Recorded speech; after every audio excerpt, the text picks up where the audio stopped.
Chapter 16 of Bud Not Buddy, pages 184 to 185. I had to fight like a tiger to wake up the next morning. The first thing I saw was those horses thumbtacked all over the wall. I stretched and noticed my shirt was off. I kicked my legs and could tell I was under the covers with one sheet underneath me and one sheet on top of me, and my pants were off too. Boy, I must have really been tired last night. I couldn't even remember getting undressed and getting between the sheets, but that explained why I was sleeping so hard. I found out one of rich people's secrets. Sleeping with two sheets puts you out like a baby that's been rode around in an automobile. I looked over and thought I was dreaming. My clothes were all folded up in a neat pile, the same way Mama used to fold them when she'd go to work before I got up. I blinked my eyes a couple of times, 'cause it looked like there was a note on my clothes. Mama would always leave me a note that said something like, "Dear Bud, please be neater. See you tonight. I love you." My eyes started getting all stingy, but I blinked them a bunch more times and the note disappeared. I kept blinking, but the pile of clothes stayed right where it was. Aw, shucks. Miss Thomas must have come in at night and undressed me and put me in bed. I bet she got a real good look at my legs. I got up as quiet as I could and put my clothes back on. I could hear laughing and talking coming from downstairs. Right when I got near the kitchen door, I could hear Herman E. Calloway saying, "So that's how the cookie's going to crumble." Miss Thomas said, "You have no idea how bad those orphanages can be. It's no place to be raised. I can't believe you. You'll take care of any stray dog wandering through this neighborhood, but when it comes to a child, all of a sudden you have no sympathy. You might not have been paying attention, but we agreed last night what we were going to do about that boy, and that's what we're sticking to." Pages 186 to 187. Have been paying attention, but we agreed last night what we were going to do about that boy, and that's what we're sticking to. Uh-oh, I was glad I didn't take anything out of my suitcase, 'cause it looked like I might be making a break for the street again. Herman E. Calloway said, "Like I said, I'm a find out what the real story is in Flint, and then we'll see." Miss Thomas said, "That's fine. I believe the child. You, above all people, should know that I've got a sense about when someone is lying." Uh-oh, I'd have to remember that. She kept talking. "Until we've heard otherwise from Flint, he's staying right here." A fourth voice said, "Well, I'm glad to hear it. That means I didn't go digging around in the basement for nothing. I think he's going to really like this." It was Steady Eddie, and it sounded like he had something for me. I ran back up the steps on my tiptoes and down the hall to the little dead girl's room. I stood outside the room and closed the door loud enough that they could hear it downstairs. I clumped down the hall to the door that Miss Thomas said was the bathroom. When I was done, I pulled on a chain that made the water come down. The loud noise made me jump back. Man, these inside the house outhouses were hard to get used to. I washed my hands with running hot water and closed the bathroom door kind of loud. I clumped down the steps, stopping a couple of times to yawn real loud. When I walked into the kitchen, they all had looks on their faces like they hadn't been talking about me at all. I said, "Good morning, Mr. Calloway," but I didn't really mean it. Then said, "Good morning, Miss Thomas. Good morning, Mr. Jimmy. Good morning, Steady Eddie." I noticed right away that Miss Thomas didn't have all her diamond rings on. I guess it would have been hard sleeping with them flashing lights up at you. She might have to keep them closed up in a box that the sparkles can't get out of. I noticed, too, that even without the rings, Miss Thomas still had to be the most beautiful woman in the world. They smiled and said, "Good morning, Bud," all except Herman E. Calloway. He got up from the table and said, "I don't like the way Ludine is sounding. I'm going to have a look at her plugs." He went outside through a door at the back of the kitchen. Miss Thomas said, "Bud, we've just about given up on you. Do you usually sleep until afternoon?" Afternoon? Man, I couldn't believe it. I'd slept as long as those rich folks in the moving pictures. Pages 188 to 189. No, ma'am, that's the first time I ever did that. She said, I know you must be starving, but if you can hold out for another half-hour or so, Mr. Jimmy's going to make everyone's lunch. Think you can wait? Yes, ma'am. A half-hour wasn't nothing to wait, no matter how hungry you were. Mr. Jimmy said, So what's the scoop, little man? I didn't know what that meant, so I said, Nothing, sir. Steady Eddie said, How'd you sleep, kiddo? Great, sir. Oops, I forgot I wasn't supposed to call the bandmen sir. He said, Cop a squat. He pointed at a chair. I guess that meant sit down, so I did.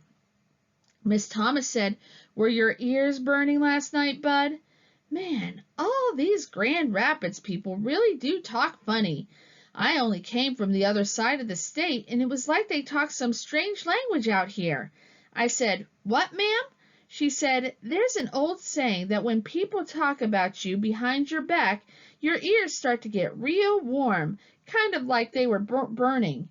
I said, No, ma'am, my ears felt just fine. She said, Well, they should have been burning. You were the subject of a very long conversation last night, but as sound asleep as you were, I'm really not all that surprised you didn't notice. I had to check your pulse to make sure you were still alive. Shucks, I knew it. She did come in when I was conked out and took my doggone pants and shirt off and put me there. Man, this was real embarrassing. Miss Thomas said, Mr. Calloway and the band and I talked about you for a long time.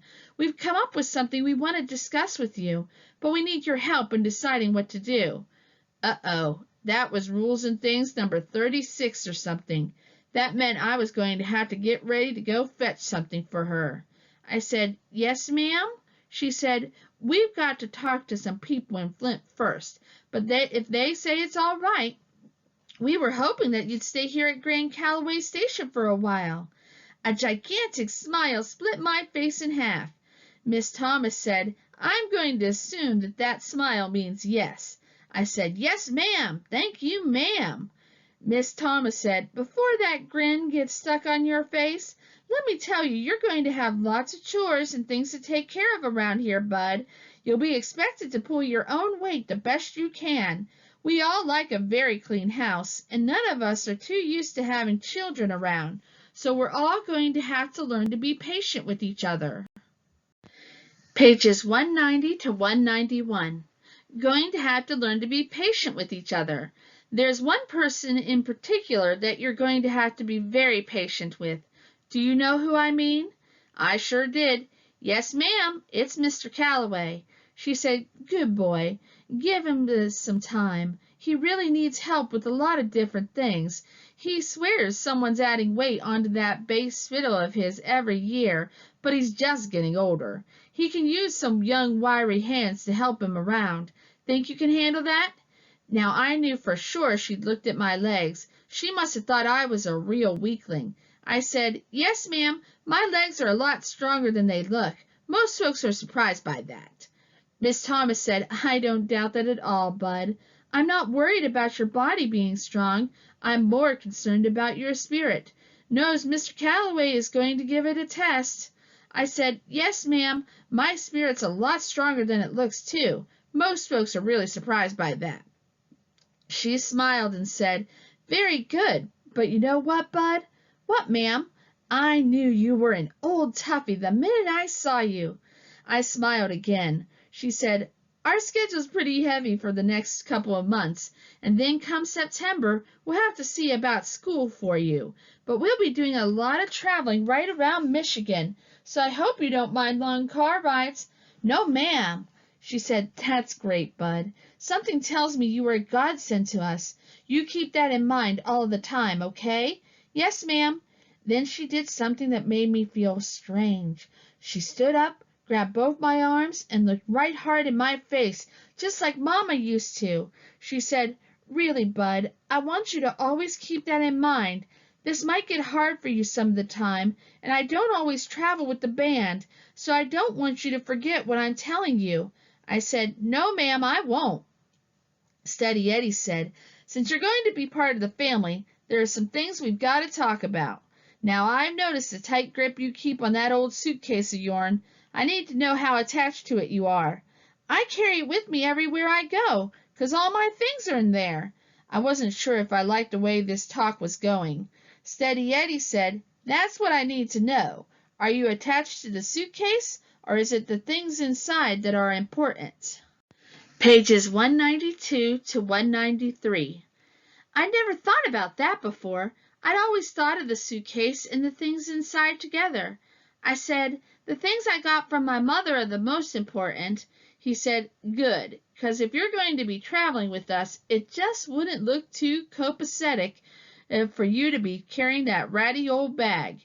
He reached under the kitchen table and pulled out one of those funny-looking suitcases that the band kept all their instruments in. This one looked like a baby one to his. He put it on the table, opened it, and said, "Since you're going to be traveling with Herman E. Calloway and the Worthy Swarthies, which is known far and wide as a very classy band, it's only fitting that you quit carrying your things in that cardboard suitcase. This is my old alto saxophone case. I've been hanging on to it for 3 years now, ever since the horn got stole right off the stage in Saginaw, but it doesn't look like I'm ever going to get it back. So I figured you might as well keep your mama's things in it." "Wow! Thank you, Steady Eddie." I pulled my new case over to me. The inside of it had a great big dent where Steady Eddie's saxophone used to go. Now there wasn't anything in it but a little raggedy pink towel. The case had some soft, smooth black stuff all over the inside of it. It covered everything, even the dent. There was a real old smell that came out of it, too, like dried-up slobber and something dead. It smelled great. The back kitchen door opened, and I thought Herman E. Calloway was coming back in to ruin everybody's fun, but it was the rest of the band. Everybody said hello, poured themselves some coffee, then sat down at the table. Doo-Doo Bug said, "I see Mr. C's got Lou Dean's carburetor tore down again. Anything wrong?" Miss Thomas said, "There's lots wrong, but not with that car." They all laughed, so I joined in, too. I patted my new case and said, "This here's my case now. I'm going to be going around with you." They smiled, and Dirty Deeds said, "So we hear. Glad to have you on board, partner." Steady Eddie said, "I was just about to tell him some of the things Herman E. Calloway requires of anybody in his band." The Thug said, "Otherwise known as Herman E. Calloway's rules to guarantee you have no female companionship, no alcohol, and no fun at all. Rule number 1, practice 2 hours a day." Mr. Jimmy said, "That's a good one." Steady Eddie said, "So I got you this, bud." Steady Eddie had another present for me? This was a long, brown, skinny wooden flute. Pages 194 to 195. Long, brown, skinny wooden flute. I was going to have to learn music. He said, "It's called a recorder. Once you've developed a little wind and some tone and an embouchure, we'll move on to something a little more complicated." These must have been more of those Grand Rapids words, 'cause they sure weren't like any American talk I ever heard before. I said, "Thank you." Steady Eddie said, "Don't thank me until you've been through a couple of hours of blowing scales. We'll see if you're still grateful then." The Thug said, "Now all that's left is to give Little Stuff here a name." Miss Thomas said, "You know, I don't like the way Lou Dean's been sounding. I think I'm going to go check the air in the trunk." She picked her coffee up and started to leave the kitchen. Doo-Doo Bug said, "You don't have to leave, Miss Thomas." "Darling, I know that. It's just that this is one of those man things that you all think is so mysterious and special that I have absolutely no interest in. The only thing I can hope is that the process has improved since you four were given your names." Then she left the room. As soon as she was gone, Steady Eddie told me, "Hand me your axe and stand up, bud." I was starting to catch on to this Grand Rapids talk. I remembered that an axe was an instrument. I handed Steady my recorder and stood up in front of him. He said, she was right. This is mysterious and special. So that grin's got to go, brother." I tried to tie down my smile. Steady said, "Mr. Jimmy, you're the senior musician here. Would you proceed?" Mr. Jimmy said, "Gentlemen, the floor is open for names for the newest member of the band, Bud Not Buddy." They started acting like they were in school. The thug raised his hand, and Mr. Jimmy pointed at him. Thug said, "Mr. Chairman, in light of the boy's performance last night at the Sweet Pea, I nominate the name Waterworks Willie." Shucks, I was hoping they'd forget about that. Mr. Jimmy said, "You're out of order, Douglas." Steady raised his hand. "Mr. Chairman, this boy's obviously going to be a musician. He slept until 12:30 today, so I propose that we call him Sleepy." Mr. Jimmy said, "The name Sleepy is before the board. Any comments?" Dirty Deeds said, "Too simple. I think we need something that lets people know about how slim the boy is." Pages 196 to 197. Doo-Doo Bug said, "How about the bone?" Steady said, "Not enough class. He needs something so people will know right off that the boy's got class." Mr. Jimmy said, "How do you say bone in French? French always makes things sound a lot classier." The thug said, "That's easy. Bone in French is la bone." Doo-Doo Bug said, "La bone. Nah, it don't have a ring to it."